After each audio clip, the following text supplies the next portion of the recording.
Now being joined by Jack Rausch, a research associate at United Against Nuclear Iran from London. Jack, thank you so much for joining us on WION. Well, it seems like the president-elect and current president, not surprisingly, have different approaches when it comes to Syria. Incoming President Donald Trump said we shouldn't get involved, took a more isolationist stand, while President Biden, well, he made the comments that we just heard as well. Is this sort of confusing, or is this expected? I think this is to be expected. The Biden administration has sought to pride itself on its support for international institutions and multilateralism, whereas the Trump administration, the first time and over the course of the campaign, has sought to promote the idea of America first, taking a more transactional or perhaps isolationist approach towards the Middle East, towards Europe, and in other regions of the world.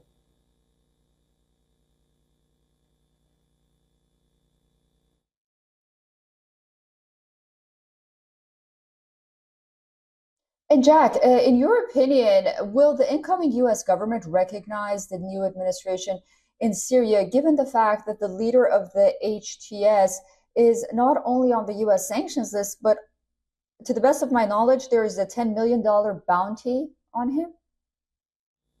Yes, so HTS remains a proscribed terror organization, and its leader, as you mentioned, al-Jolani, has a bounty on his head. Now, that approach is likely to change, in my estimation, in the coming days, especially if the transition government established through the United Nations process and by the opposition groups results with Jolani in a position of significant authority. I think this is especially the case if this process is successful and Syria does not devolve into sectarian violence.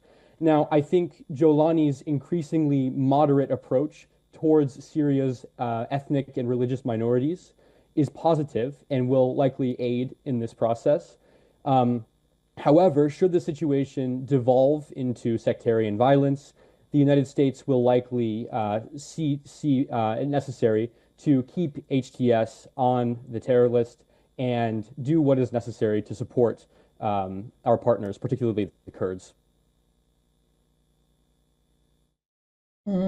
Yes, the Kurds so important, and I believe not being talked enough about. So there are numerous reports of President Biden being in secret talks with these Syrian rebel groups through Turkey.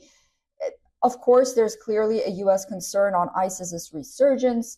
On the one hand, we have U.S. troops stationed in Syria for this reason, that ISIS and groups like ISIS don't emerge once again in any way possible. But how do you see the United States right now, its role in all of this?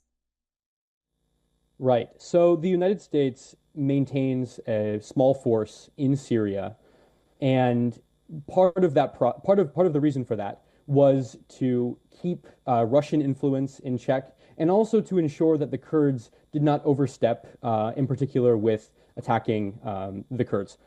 And the United States forces remain there, and they're unlikely to leave. So the U.S. has a stake in this conflict, in the resolution of the Syrian civil war, whether it likes it or not. And Donald Trump sought to remove U.S. forces from Syria during his first administration.